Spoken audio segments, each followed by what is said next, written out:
Hello everyone, and welcome back. Episode 141, I believe, of your favourite Formula 1 show. And today, we're back to talk about the US Grand Prix. A weirdly action-packed weekend with a lot of things to talk about. So, of course, to talk through all those things, I need a certain Mr. 183. How are we doing, my friend? I'm good. I'm hoping that we can do a good job getting through all of the action that happened over the course of the weekend. But yeah, obviously another sprint race, so plenty of on-track competitive action to get through.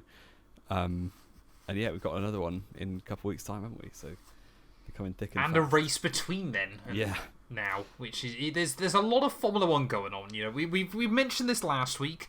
But of course, you know, for those of you that enjoy listening to the podcast, you got a lot of podcasts coming up over the next couple of weeks. So yeah, definitely, of course, you know, if you're watching this on my main channel, and you're worried you're going to miss any of these podcasts, there'll be a link down in the description below to the Knowing Wheel official podcast channel. All the podcasts from next year are going to be going live exclusively over there, so you definitely want to get yourself subbed. Jamie, we will do our weekly check-in. I forgot about this. Oh, how has he forgot? How have you forgot? Come on, man! You gotta be keeping up with it. We're up to 255 subs on the podcast channel. Oh, nice. I'm on 548. So the gap's down to 293. Yes, we'll make it. I'm not sure about 2024 anymore. If we'll make it by then, you might need a bit of a bigger push. But if we you might guys have to all go start and doing sub, some episodes. Everyone who's watching this on Matt212's channel, if you go and subscribe to the podcast channel, we'll probably hit it like today. So. If everyone on my channel subscribed to the podcast channel, we'd smash it. Yeah. And of course, you know, we'll keep remembering it so we don't forget. But we have agreed that when we hit 10,000 subs on the podcast channel, we will try and get to every team factory in Europe in under 24 hours. So I think Jamie in the world. Well, we can't quite get to America and back. is the one problem there. Okay, fair enough. But yeah, I mean, obviously we had quite a few things before going into the weekend. Obviously we did do a USGP preview show, didn't we? Obviously Danny Rick is back. And Haas, their massive upgrade that was going to bring Nico Hülkenberg his first ever Formula 1 podium. Well, he did get a form of P3 in the end. It was just a P13. So we moved. How is that a form of P3 Well, exactly? It's got a 3 in it. Right, okay. But sadly not. I do think, though, similarly, Aston Martin bought quite a few. They bought a floor upgrade as well. Bringing a big upgrade to a sprint weekend, I think teams are probably going to start avoiding doing that because it does leave you with literally an hour of track time to work out how to set your package up with the new systems. So I'm not surprised that they didn't do very well on the Friday and Saturday, both those teams. But actually on the Sunday, they obviously elected to both start from the pit lane. And both of the teams, Aston Martin and Haas, had a better Sunday race than they had up to that point in the weekend. So, yeah, I wonder if teams will change their development strategy to avoid bringing big upgrades to the sprint weekends, just so they give themselves more chance to understand the package. Well, you want to make sure that the package is working properly, don't you? And of course, you know, that's normally a 5 or 6 lap installation run, and suddenly that's a third of your practice time gone for a weekend. Obviously, I know you don't even get FP2 anymore, do we? No. Or do we? Parc Ferme is from the sprint quali. Yeah, but is there no FP2? Yeah. But it's pointless, basically, isn't it? It shows you how stupid this format is. When even I got no idea that there's a free practice 2 halfway through a weekend. But it is just so bizarre, isn't it? Wait, there isn't FP2. There isn't FP2. Yeah, there isn't, is there? We don't know if there's FP2 anymore. You just have practice. It's quali, proper quali. Practice. Then you have sprint quali, sprint race. That's it. There's no practice 2. There is no practice 2. No. Oh. Wow, okay. we're clearly experts on this field. This is horrendous. The knowing wheel. Everyone's just turned off. Apologies. Formula 1 changed their format around too much, man. It's yeah. so. I mean, we'll talk about it more, won't we, after the sprint race? But it really is just a bit all over the show, isn't it, at the moment? And then probably there are murmurs that they're going to change the format for sprints again next year. So they're gonna. Well, this is what we were going to talk about in a bit, but we'll get through all of Friday practice then. Of course, Aston Martin not able to really get any running in with either of the cars there. Obviously, Stroll had some reliability problems, so they obviously didn't want to do anything to risk either of the cars before they went into qualifying. And that was very, very clear as we moved into qualifying, because both Aston Martins, it's the first time Alonso hasn't made Q3 all year, and he was out in Q1. Yeah, P17, wasn't he? Which was pretty insane to see. Aston Martin were just off the pace completely. And so are Williams, which is surprising. They've not both gone out of Q1 since before the summer break. So, yeah, shame for them. And also, Haas's amazing new upgrade left them P16 and 15. So that was quality. The last bit of hopium has now disappeared for this season, and we go again in 2024. Haas are going to give Hulkenberg a world title, are they? Oh, yeah, definitely. Definitely going to happen. I mean, it is hilarious, isn't it? How every team that's done a big upgrade this year has been, leapt forward into the top group, apart from Haas. There's only been 2 examples of that, really. And I think I'd back Aston and McLaren to have a much better technical department than Haas. Yeah. It's all a little bit weird, isn't it? Q2, though, it kind of went under the radar. At least it felt like at the time. Perez almost had another big embarrassment, didn't he? But he did just squeeze through into Q3. Yeah. 10th place, 19 thousandths ahead of Tsunoda. 18 thousandths ahead of Tsunoda. 19 thousandths ahead of Zhou Guanyu. Yeah. Wild. And it's not even surprising at this point, is it? Like, looking back, the 5 non-Q3s in a row at the time was a bit bad, but that's really just where he is now, with the McLarens being up in that top group. Perez is genuinely like between 6th and 9th every week. So yeah, kind of like he's half a second off Verstappen, but because of, especially in quali pace, because the field is so close, he just does end up in 8th place every week approximately. So yeah, it was about where he should be based on his pace, really. But a shame for Perez, and I'm sure he'll reset over the winter and finish 3rd again next year. But there we go. If he's still got to drive. He will. There's no way they're going to drop him now. If Hamilton beats him, that's apparently what they've said. Yeah, well, I don't think that will happen after this weekend. Well, we spoke about that, didn't we, a couple of weeks ago, to be fair. But yeah, so Tsunoda, obviously, both Alfa Romeos there. Kevin Magnussen and Danny Rick all out in Q2. And then we get into Q3, Jamie, and once again, on a Friday night, Max Verstappen likes to give us all just a teeny tiny bit of hope before he ruins that all over the weekend, because he'd actually mess up, wouldn't he, on his final run. It wasn't a huge mistake, but it is rare to see from the Dutchman this year. Proves he is still human, kind of. Yeah, once he's won a title and is 200 points clear of the championship, he can make mistakes. It was I think he basically... Did he mess up turn 1, I think? He was basically not up that much on his own time on the final runs. And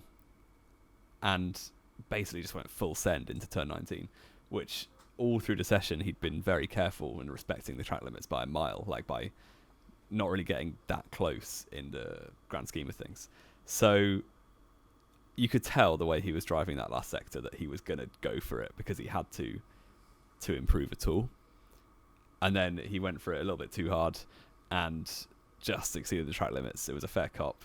He admitted that he wasn't that annoyed, I don't think. He probably knew that he was going to win the race anyway. He set the pole position time, but it was swiftly deleted, which left him P6 on the grid, which is the lowest he's qualified, I think, since Miami. I believe so, yeah. Singapore? No, he's out in Q2, wasn't he? Yeah, Belgium Singapore as well. Yeah. Obviously, because of penalties, he was 6th. Yeah, and Singapore is out in Q2, but apart from that. Yeah, and it did mean, of course, just like Belgium, it was Charles Leclerc able to pick up the pieces then, in a session where it was kind of all the talk was about Lando and Lewis were the ones kind of giving Max a bit of hell to pay. Yeah, Charles Leclerc was right there as well, just, maybe you would argue it's British bias media, but Leclerc was absolutely doing the job, wasn't he, on Friday night? Took that pole position ahead of both Brits there. His teammate Carlos Sainz lines up P4. Definitely looked like, again, a weekend where he was kind of the old Charles Leclerc back, not absolutely ripping Sainz to shreds, but just that bit ahead of him, which is reassuring to see for Charles and obviously just the whole Ferrari power dynamic. George Russell will line up P5 ahead of Max. Then you have both Alpines, Perez and Oscar Piastri rounding out our top 10, obviously, for Sunday's race. But, of course, before we move to that, we've got all of Sprint Race Weekend Saturday. Yes, indeed. And it got away straight away in SQ1 with slightly, it's different, which is a bit strange. I guess the teams had a bit more data to go over. But yeah, Q1, obviously, the Aston Martins were probably the main people who looked a bit better than they had done, both getting through this time, which left out Sargent P20, because obviously that's where he lives in qualifying. Tsunoda was actually way worse. He dropped, P11 to P19. He did make a mistake. Yeah, he was very annoyed with himself, wasn't he? With Bottas and then 2 Hasses, obviously, making use of their upgrade and qualifying P16 and 17. The pain. Yeah, so the Astons got through to Q2, or SQ2, but that was it, really. Both of them out then, along with, kind of the usual suspects. You had Ricciardo, Ocon, and Joe, with both Aston Martins too, which left people you might expect in Q3, SQ3. And actually overnight... Albon was in Q3, I forgot about that. Despite going out in Q1 the night before.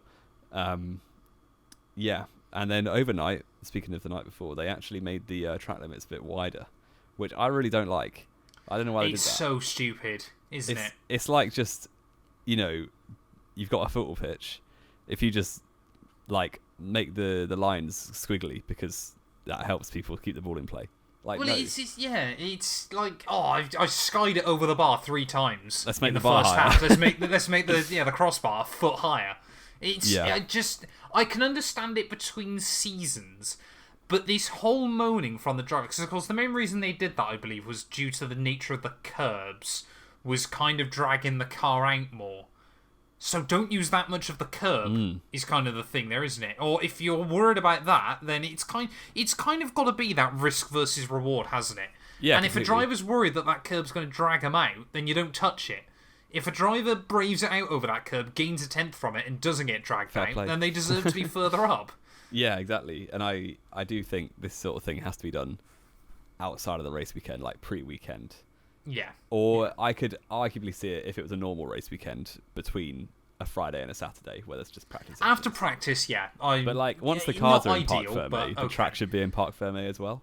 If you get what I mean. Unless obviously safety grounds. Yeah. It just is, very, very... Because it was turn 19, turn 9, I believe, and also turn 11 or 12. And they just made the track limits a bit wider, basically. Well, effectively, you were racing on a new track. Slightly, Which is just... Again, you don't get that in any other sport, where the rules just change during a weekend. Yeah. And it was a bit strange, but that allowed Verstappen to... not run over the track limits at turn 19 this time, and did get pole despite position. taking the same line, Yeah, did get pole by not very much. It was less than a tenth, half a tenth, wasn't it? 0.55, I believe, over Charles Leclerc. And then the third and fourth was Hamilton and Lando, both super tight as well. So it's a very, very close 4 cars fighting for the pole position.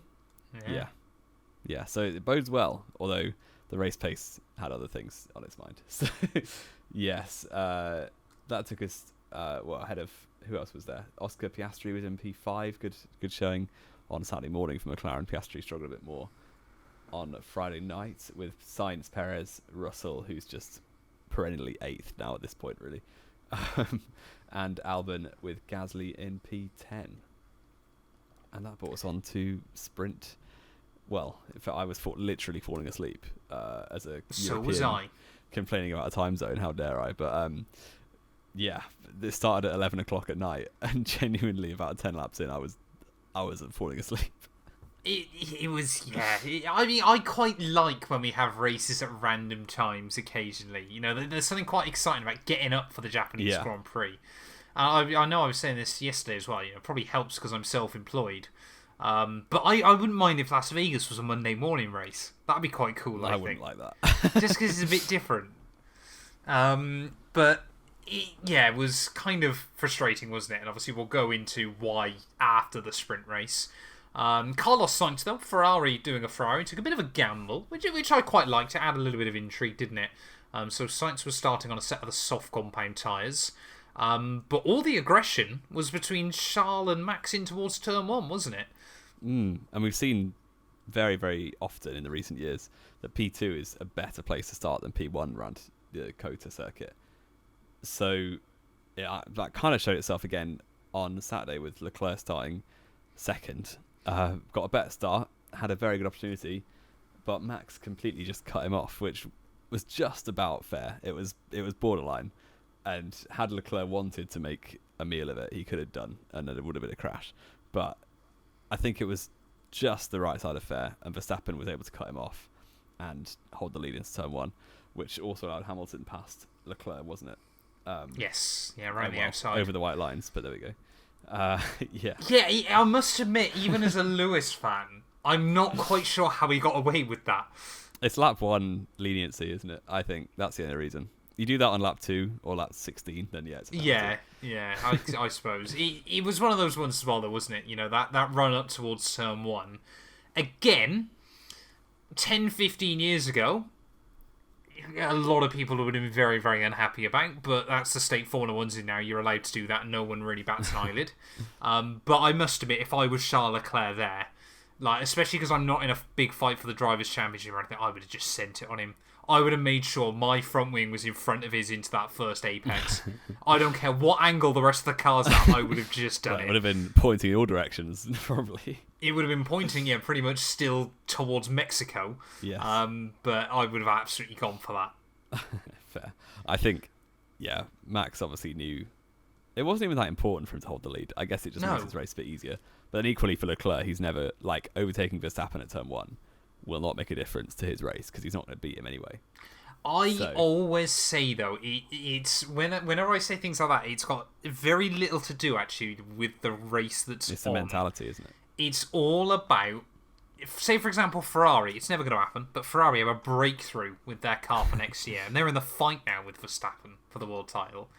You know, if you get to COTA, you say you're 5 points behind him or something like that in the championship, and you line up in the same positions again, he's going to be heading into turn 1 after almost putting you in a wall, and he's just going to be going, oh, is he going to dive me? Is he going to dive me, or is he not going to? Because this is obviously what Verstappen did for years. That's why everyone jumps out of his way. If I've said it so many times on this show, but if I was a junior driver looking to get to Formula 1 now, even if I'm not in a car that's competing against Max, if I was on a racetrack with him, I would not be making his life easy solely for if I end up in a title fight with him in the future.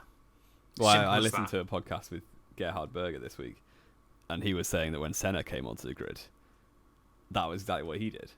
Yeah. He was just not giving way to anyone, and he's fair to do that. Even when he was driving the Tyrrell or the Lotus, like the whole, like, you're not going to beat me in a fight mentality, even if actually your car isn't there to win at that point, it just serves you down the line. So and that's what we saw. Yeah, it's slightly different because, you know, unfortunately, as we've seen, it's always about NASCAR that they talk about this, but of course, where the risk of death has gone from it, which is a very morbid statement to make. Yeah. Kind of makes people just take risky moves without worrying about it anymore. Yeah.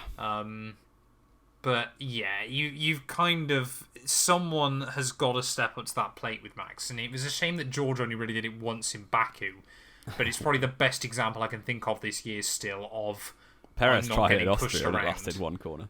Yeah, that did also happen. Yeah.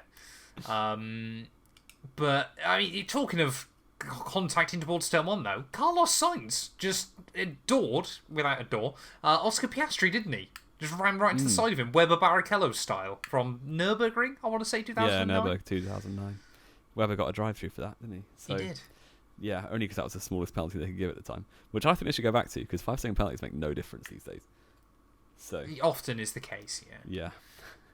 And I don't know whether it was that or just Piastri cooked his tyres too early on, whether that was a contributing factor.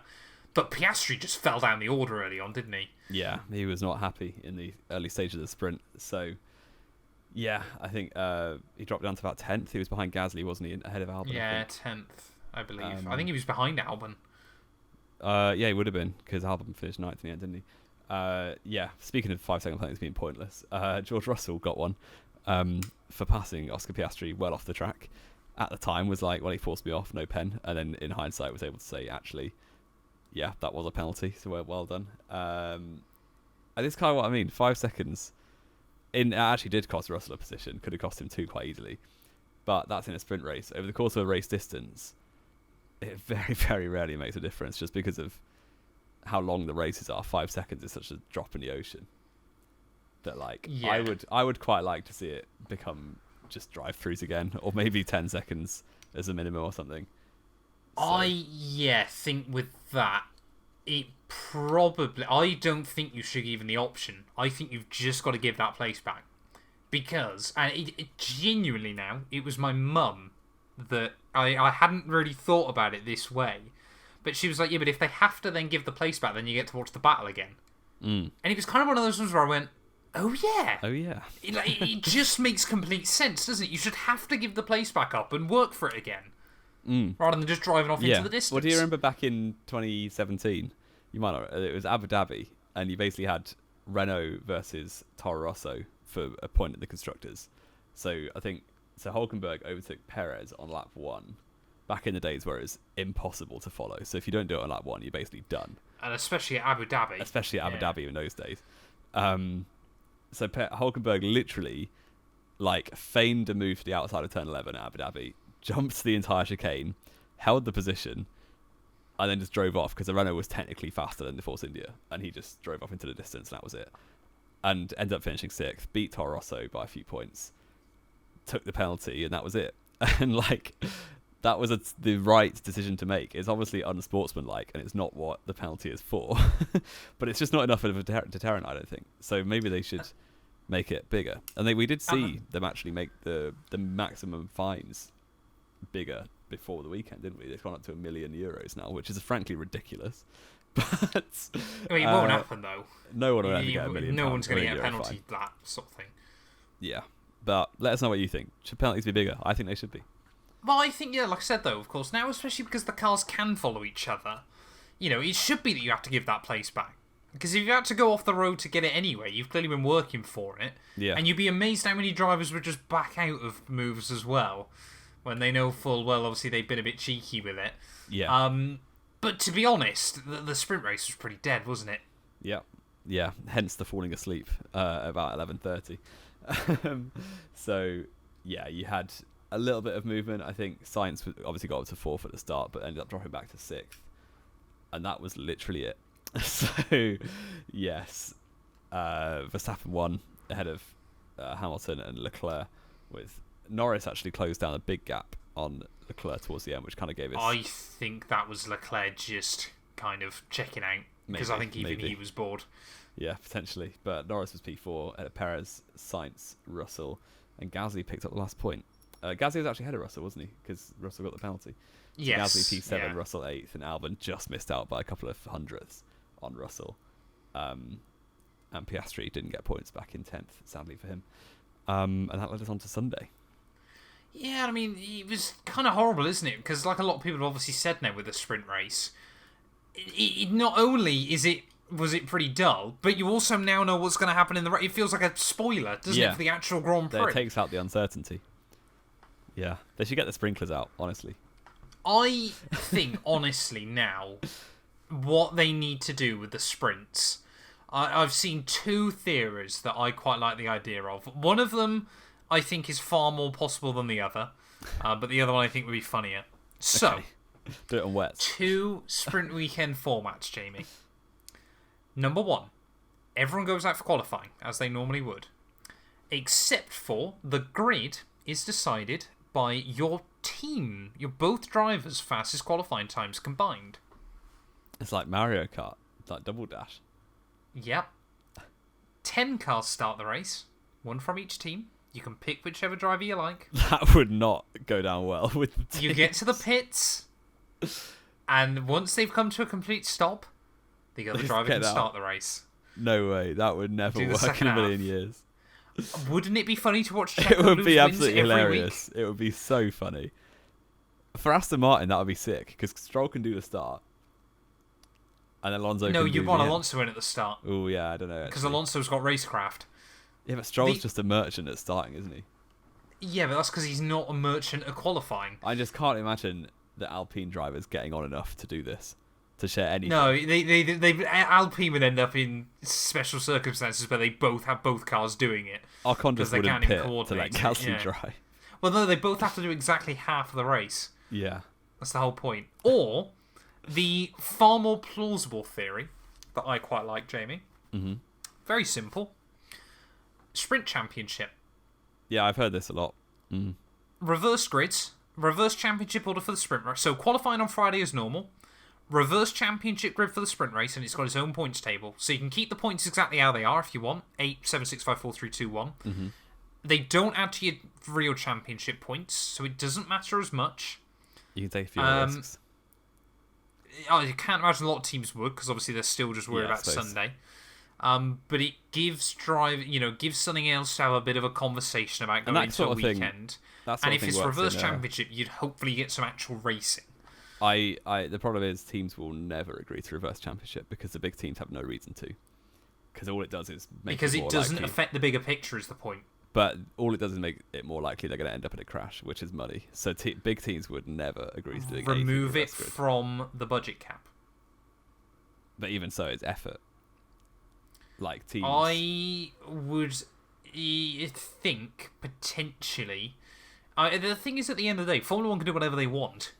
They can. Like, teams sensibly aren't going to leave. It's not that Formula 1 can't do a lot of these things to make sprint races exciting. They just won't, I think, is the big problem, isn't it? And, I mean, we doubted them ever since the beginning, but COTA very much felt like the novelty had completely worn off. It was a particularly bad race. Like, Qatar sprint was pretty good. I do think they were unlucky with how dead it was. My favourite thing to do. I do like the sprint championship idea, and that thing does work in like the Tour de France because you kind of have the.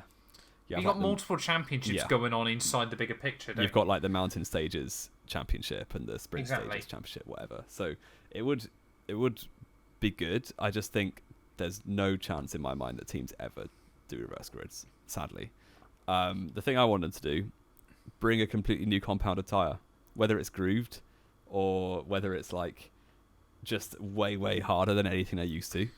Just something that teams have no idea about, and they only use it for the sprint races. You then run a risk because, let's be fair, you're probably asking Pirelli to do this. Mm-hmm. That Pirelli end up doing something that that would never work. There's no way Pirelli would suddenly allow Bridgestone to start showing up at Grand Prix weekends. Maybe not. The only problem you've then got there is when 2 or 3 teams start going, actually, we prefer these tyres. Why aren't all the tyres like this? Yeah, true. But I think they mentioned that on the Sky commentary, and I thought that sounds like quite a good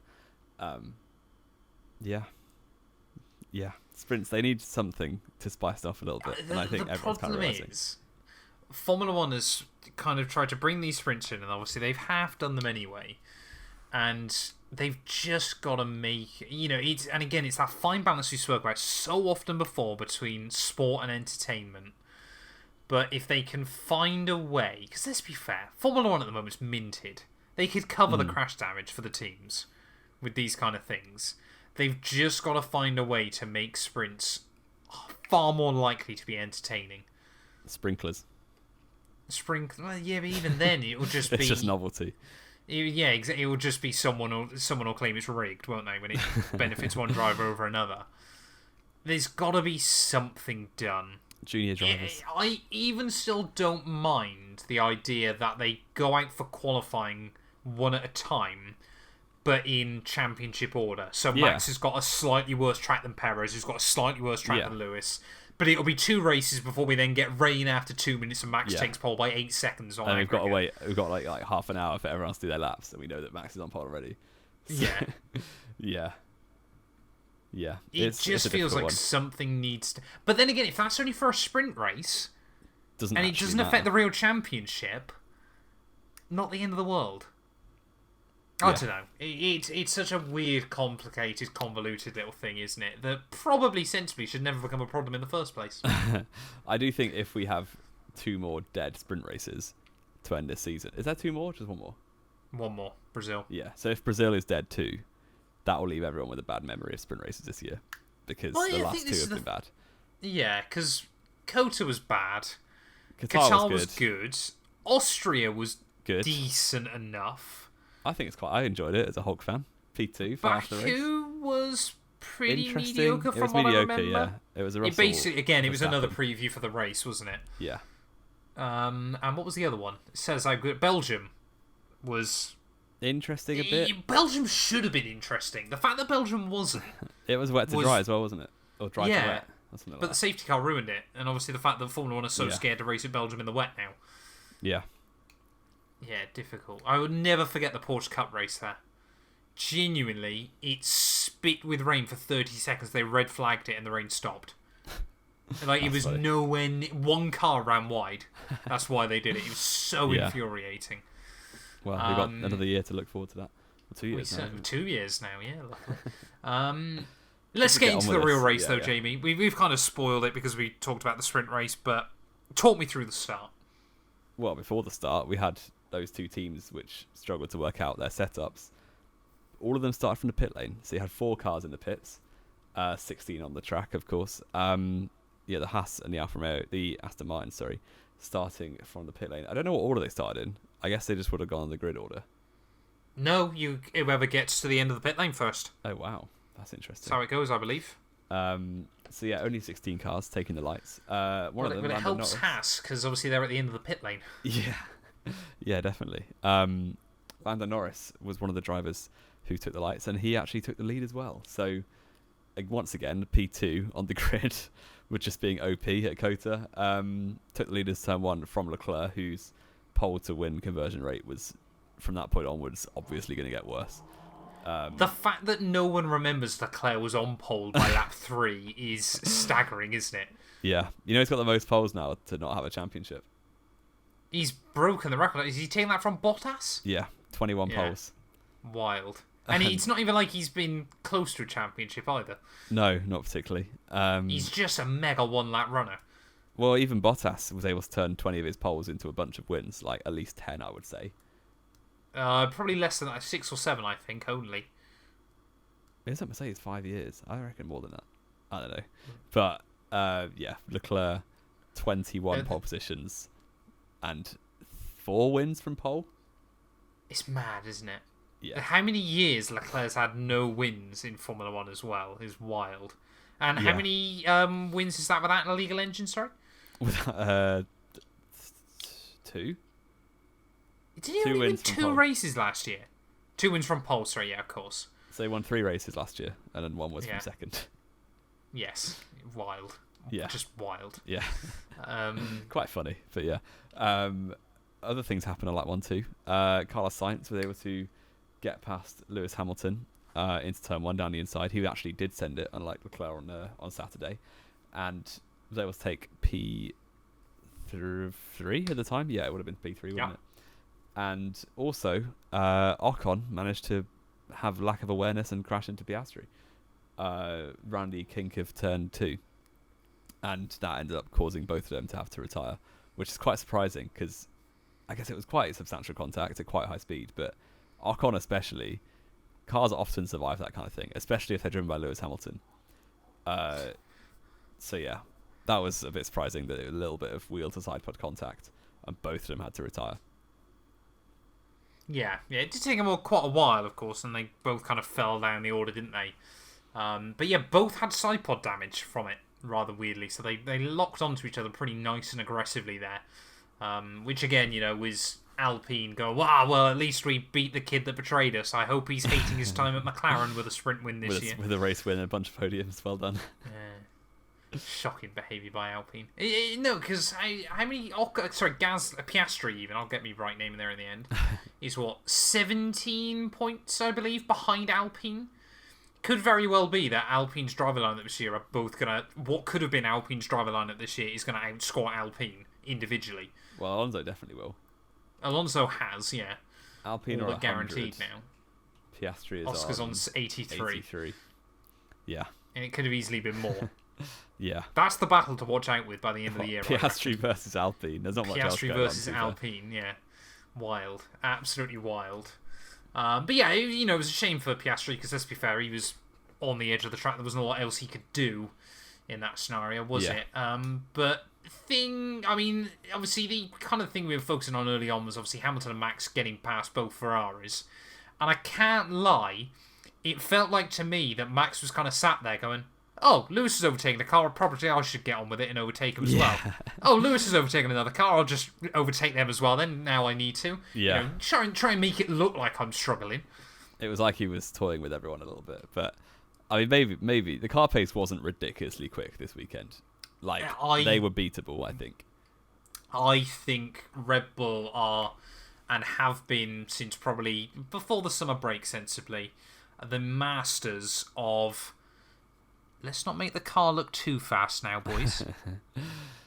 Don't want to get nerfed, basically. Perez is doing a very good job of that, to be fair. Exactly.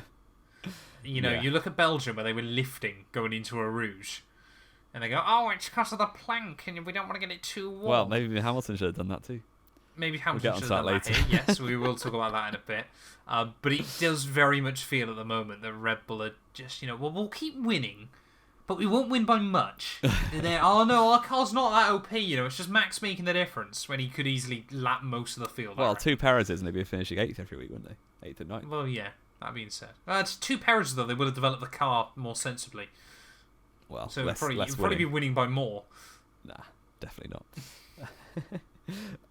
Yeah, but there wasn't tons going on in the first stint, but once it settled down, Norris was just leading, doing his thing in the P1.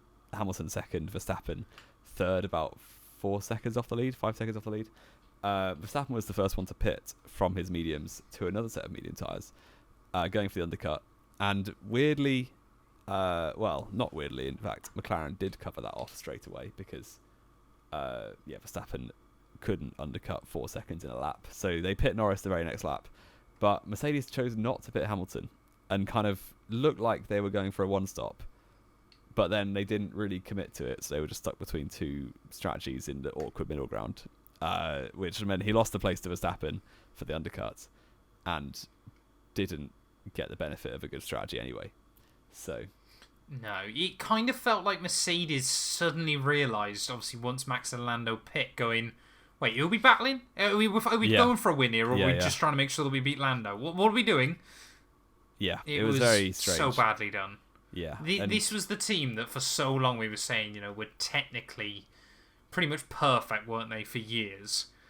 What on earth is that? Because even the pit stops were not good by Mercedes. Yeah, it's a difficult one. They've obviously had a couple years. Well, Russell got one last year, and that's it. So they've been out of winning routines, and they're just a bit nice, aren't they? I was talking to my Mercedes fan friend earlier on today. No, not you, another one. Slightly more deluded, I would argue. Who basically was saying, well, I saw a quote from Toto that basically said it's a fair cop on the old the plank issue that we'll get onto later. And he basically said, my friend basically said, Jonathan Wheatley would have got Red Bull out of this, which I completely agree with. It's like Red Bull played dirty to win. Mercedes don't. Oh, absolutely. I'm getting that clipped. It's so true. So true. Yeah. And I think Mercedes is just a bit too nice when they've actually got a competitor who's willing to win at all costs, like Red Bull. Well, I think it's always the thing, isn't it? Of course, it's still the old adage. Mercedes are there still to sell road cars, and put that technology into a road car. If Red Bull get a fine for £1 million, what are they worried about? Yeah. They're not going to sell another can of Red Bull in the morning. No, they don't care. Yeah, and in fact, being the Maverick rule breakers is probably good for their market, to be honest. Oh, we've said this for years, haven't we? Yeah, they always have been the party team that does things differently, even from 2005 when they joined. So, but it's just Adrian Newey's a wizard. Yeah. So it's a shame for all the Mercedes fans out there, but it's quite funny. So we move. But yeah, that meant that Verstappen overtook Hamilton on the undercut, got up into P2, and then eventually, took quite a long time actually, did end up closing down and passing Lando Norris, who didn't put up too much of a fight, it's fair to say. You can't make it look too easy. Yeah, it took him 28 laps to catch and pass Lando.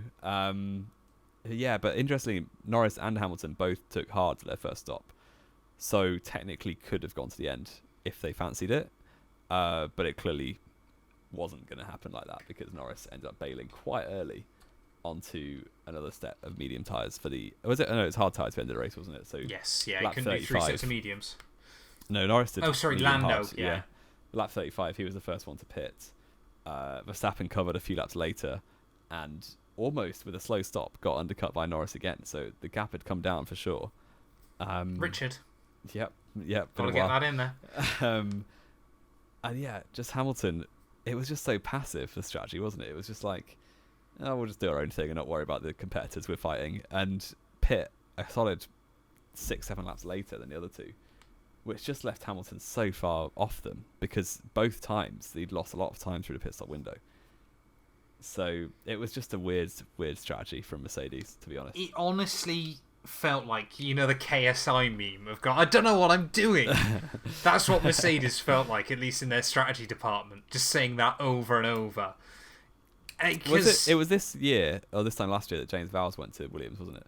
So about now, yeah. Yeah. I wonder if that's had a knock-on effect, an Esteban knock-on effect on the team. Because, yeah, I do think when he was there, obviously, like, you had a few blunders. I think Austria 2018 and stuff like that, for instance. But overall, they were pretty good. You look at Hungary 19 or Spain 21. Like, they knew what they were doing, and they were commanding, and they did what they set out to do. And this time, and a few times this season, they just have been very, very passive. It's strange. Honestly, the impression I get, well, we're not winning. It doesn't matter that much. Yeah. Because let's be fair, for a team like Mercedes, the prize money is all but irrelevant, isn't it, really? It's still obviously a stupid amount of money, and obviously, it's fantastic for them to go back to the board and do all this, that, and the other. But let's be fair, Mercedes, they're not going to put up on their wall trying to sell road cars going, we finished second in the 2023 Formula 1 World Championship. No one cares if you haven't won in that regard. It just feels like they're kind of there like, well, Second what or we third, worried who about. cares? Yeah, they've already got 8 just titles. feels uninspired at the moment, I think is the problem. Yeah, which is a Shocking. shame. A shame for the fans of Mercedes, but I'm not one of them, so it's funny. Yeah, what else happened? Oh, yeah, Hamilton obviously was left on much fresher tyres than the other two, which did give him the opportunity to come back at them towards the end. And he did come back at Norris, made a pretty good move, I must say, on Lando, who did throw quite a late one. I made my feelings known on Twitter about that one. I don't care that Norris lost, but he should have got a penalty for that. That was too late in my mind. It was very, very aggressive. I think the thing is, he did make one move, but it was just a very aggressive. It was in the braking zone. Mm. That could have because if Hamilton had committed, then if that had been Lando against say Max or Lando against say another Lando, that could have been an airplane crash into turn 1. Yeah, easily. Yeah, and we saw it last year with Alonso on Stroll, didn't we? So well, the other way around, but yeah, I know what you mean. Yeah. Well, I know we've said it so many times, haven't we? What were you going to say, sir? The other way around. That was Stroll's, the defending driver, moving late on Alonso. Yeah, but sorry, the way you'd worded it then to me made it out like Alonso, yeah. No. I know we've said it so many times before, haven't we? But I just want them to come out next year going, right, there's new rules about racing wheel to wheel. If the car's got its front wheels alongside your rear wheels, you have to give them space. Yeah. If you force them off the road, you've got to give up the place. You can't move in the braking zones. You can't do this. You can't do that. Let's have some wheel-to-wheel racing again. Yeah. Because it's just so annoying. It's great now that the cars can overtake each other, but they don't battle still, do they? It's Not just really. DRS passes. Yeah. And I think that's the nature of, we've designed loads of circuits now which have really long straights and high braking zones, so that's kind of what they're going to do. They're going to make it the easiest move they can, which is why back in the refueling days, the easiest move was to pass in the pits. So Yeah. Yeah. It tells you everything you need to know, doesn't it, Stan? I know we go back to it quite a lot. That one of the best battles of the last 5 years that people still remember was Hamilton and Alonso at the Hungaro Ring of all places. With not very powerful DRS. Very big discrepancy in the car paces, but two drivers respected each other. Exactly, that know how to race wheel to wheel. Formula 1, you fix the fact cars can now overtake. You've now got to fix the driver's mentality about how to race against each other. They'll just clamp down on jewellery instead. Frustrating. Exactly, yeah. Can't let Lewis have a Prince Albert, but you can worry about everything else. It's so stupid, man. So stupid. We rant about it so many times, but I just want good wheel-to-wheel racing back. Yeah, but Lando got away with it. He did lose his second place, but no penalty, which was... Yeah, I think he got away with it a little bit there. And that left Hamilton to chase after Verstappen. And Verstappen was, meanwhile, having some kind of brake issues, getting quite annoyed at GP in typical fashion. But no, remember how much Lewis moans, though? I love the amount of people that are now so saying salty Max... today. What I love is the amount of people that are now saying about how much Max moans on the radio.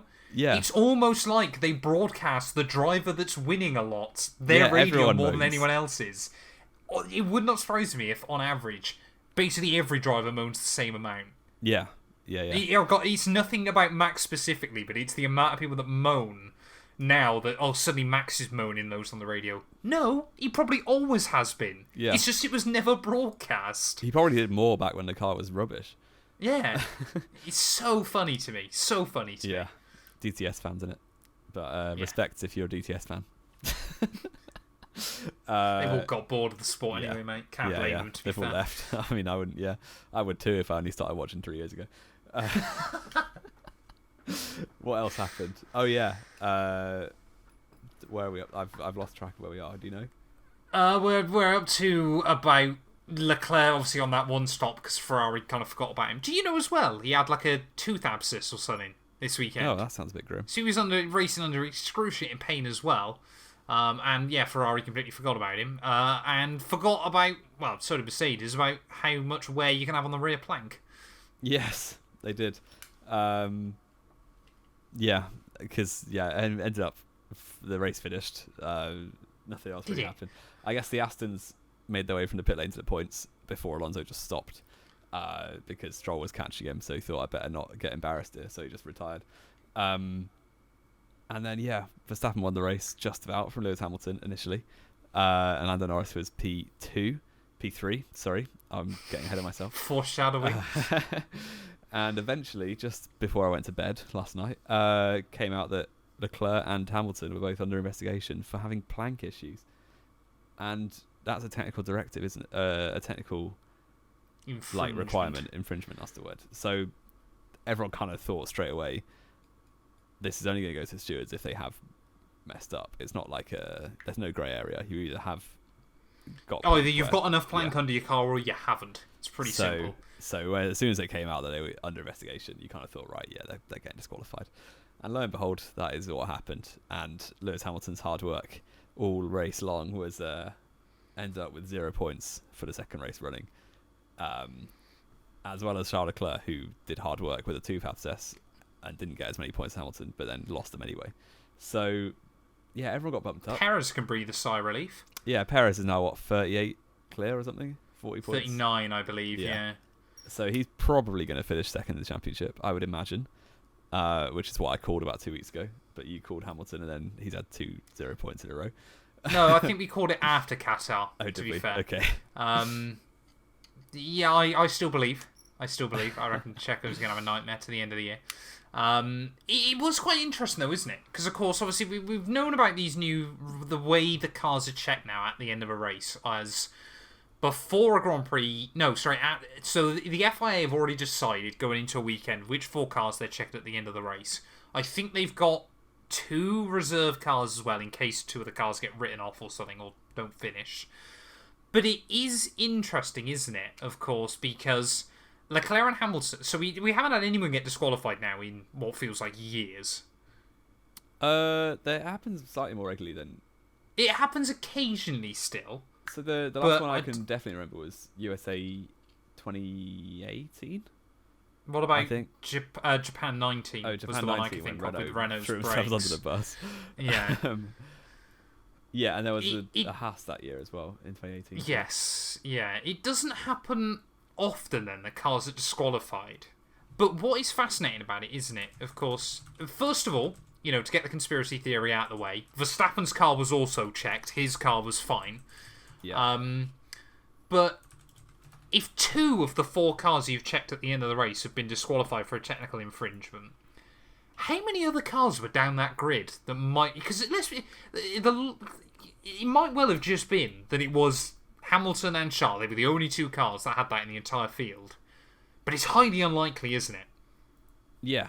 Especially, I think, just check their teammates to begin with, to be honest. Because Russell and Sainz were not checked and could have very easily had the same issue. If they had, I guess it's like a ride height setup issue. It's not a car issue necessarily.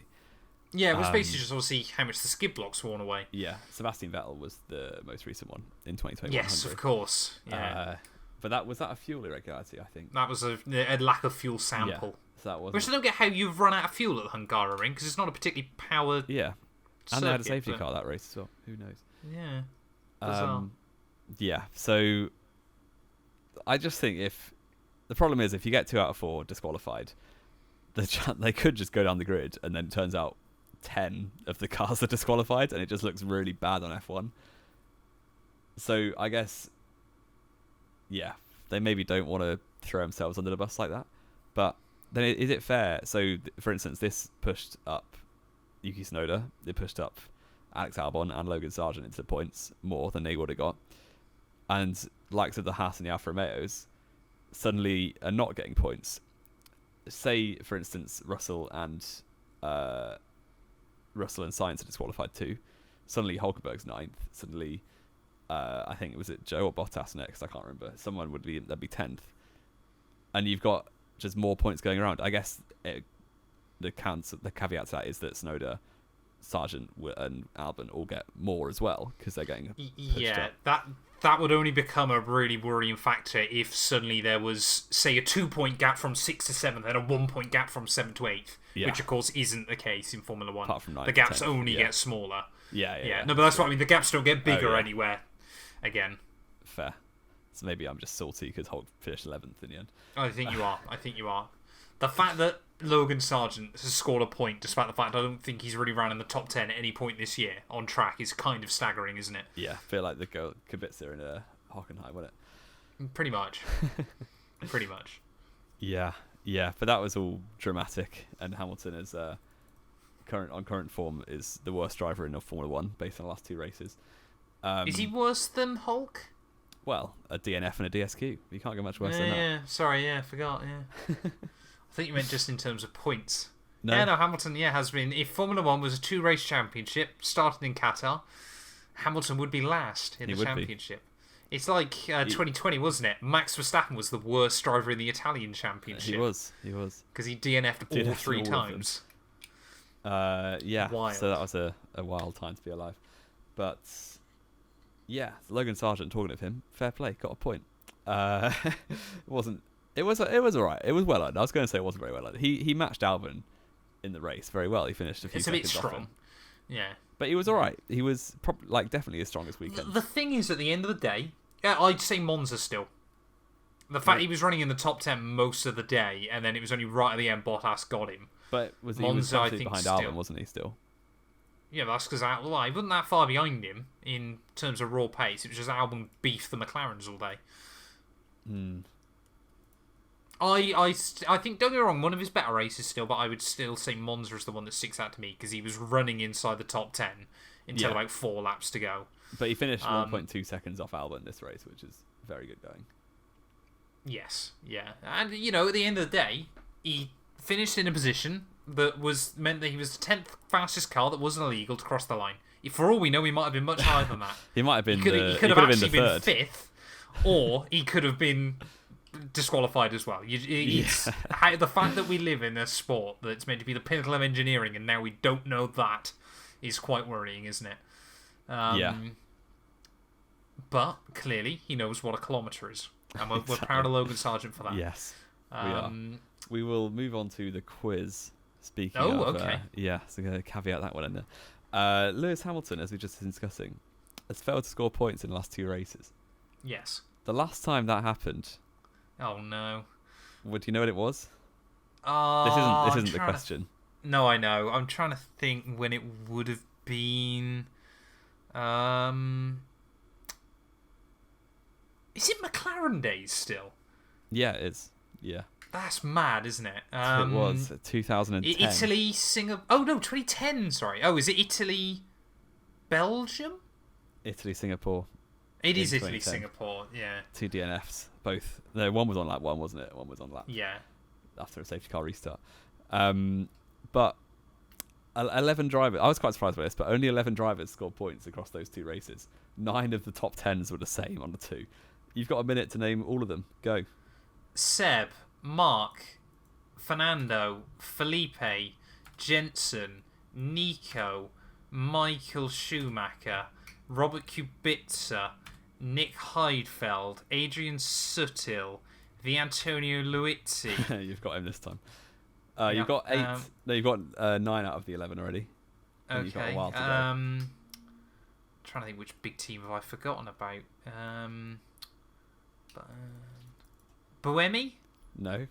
Bourdais? Bourdais Alguersuari? wasn't racing. No. Bourdais was gone, yeah. Alguersuari? No. Hulkenberg? Yes. Barrichello? Yes. There you go. Yeah, there we go. Easy. I did ask you a very similar question accidentally a few weeks ago, so... Yeah, we've had 2 2010 questions, because of course only our podcast would do that. Yeah. Yeah. Well done. Good quiz performance. Thank you. Straight on to the old predictions, which didn't go swimmingly. They went all right. What are the scores on the doors heading into this one? I swear it's not changed in ages. We just I'm on 58. Well, no, the points have changed. It's just the gap has. The gap. I'm on 58. You're on 56. So 2 points in my favour.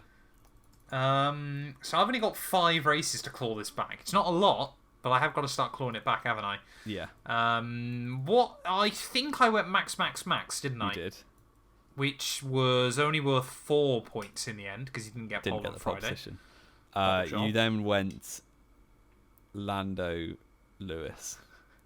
So I get 2 points for Lando because Lewis got disqualified when I would have got 2 points for both of them being in the top 3. Yeah, but in the so wrong it didn't place. make a difference in the end. So I got 4 points. 6 points. You got 6 points overall. Yes. Yeah. Okay. Did you also say max? I actually didn't. I called a Lando Norris race win, which wasn't far away. away. Didn't you? You know what? For half the race, I was looking alright, but sadly not. So I did go a max pole, max sprint win. So I got 2 points for that. That's 2 points. Yeah. Norris 1 point race for Lando. win didn't happen. Yeah. Got 1 point there. I said Piastri second place, which obviously didn't happen. Definitely didn't happen. The funniest thing for me was the Carlos Sainz P3, so we take it. Oh, dearie me. So I'll take a little 5 on a shocking weekend. And yeah, the gap. So it means just 1 point in it. 1 point in it with 4 races to go. And I still get to pick first at the moment. Yes. So you're on what, 62, and I'm on 63. George Russell. Wild. We love it. I can't believe it's the first. In 3 years we've been doing this podcast, it's going to be the first one that comes down to the wire. Yeah. The only championship battle this year, really. The really matter. The only exciting championship battle, anyway. Driver of the day, Jamie183. Driver of the day. Or driver of the weekend, I suppose. Yeah. I mean, there wasn't... was there any huge standouts, really? I think Gasly did well, to be honest. Let's finish 7th. Gasly, yeah. 7th and Honestly, I was going to give Charles Leclerc a bit of a shout-out. I don't know. That Ferrari, I don't genuinely believe should have been anywhere near pole. Was kind of my thinking. And looking at, they screwed him on a Sunday, so he finished behind Sainz. But the rest of the weekend, I think he maximised everything he could out of that car. Yeah, potentially. He was only 2/10 ahead of Sainz in main quali. But that did make a difference. Still took pole. Yeah. Exactly. I think he deserves a shout-out. He does. I would give it to Gasly or Verstappen, but I'll give it to Gasly. Norris as well. Hamilton, obviously, shame about the disqualification as well. Especially in the sprint race throughout the first half, he was the only real person all weekend that looked like he could stop Max, wasn't he? Yeah. Shame it was an illegal car, but yeah, that's how Leclerc took pole. So. Yeah, exactly. So I think there's quite a few there. You know what? I'm going to say Logan Sargent. First ever points in Formula 1. Why not, eh? Despite the fact he never ran top 10 all weekend. And that means every driver scored points again, which is only the second time in F1 history. After last year. Full-time driver. Was it after last year? I thought it was after last year. It's not the second time in history, I don't believe. 2018 was the one I was thinking of. Is that the only other time in it? Oh, no, I'm thinking the teams, aren't I? Sorry. Yeah. Did everyone score last year? No. Mazepin wasn't here. Mazepin wasn't there. Mick Schumacher did. Who were the back markers? Latifi. I think everyone did. Yeah, I think everyone did score points last year. I'm going to do some research. Hulk didn't, and he stood in for Vettel at the start. Yeah, but full time. Because De Vries hasn't scored points this year. Oh, yeah, true. I guess he was Or Ricciardo still, has he? No, not Ricciardo either. Yeah, every full-time driver did last year as well. Fair play. Wow. So, okay, I'm wrong. Wonderful. Ignore me. Wonderful. Anything else to add, Jamie? Not that I don't think so. I think everything's done. Wonderful. Wonderful. Thank you all, as always then, so much for listening. It's been quite a big week, hasn't it, for Formula 1? We went through a lot. Obviously, we'll be back probably Thursday or Friday with the Mexican GP preview, because what's better than a track that Verstappen never loses at, even when he hasn't got the best car, is Verstappen now with the best car in Mexico. Jamie, as always, it's been a pleasure. And yeah, we'll be back very, very soon with more Knowing Wheel.